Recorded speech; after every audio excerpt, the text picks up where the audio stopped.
anakuja kwetu.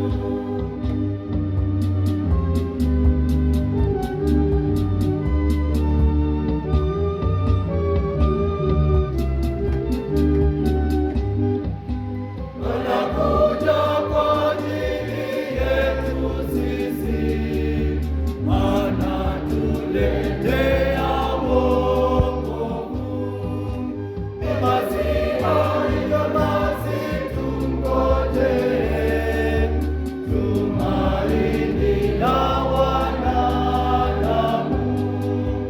Bwana Mfalme anakuja kwetu, anakuja kwetu, anakuja kwetu.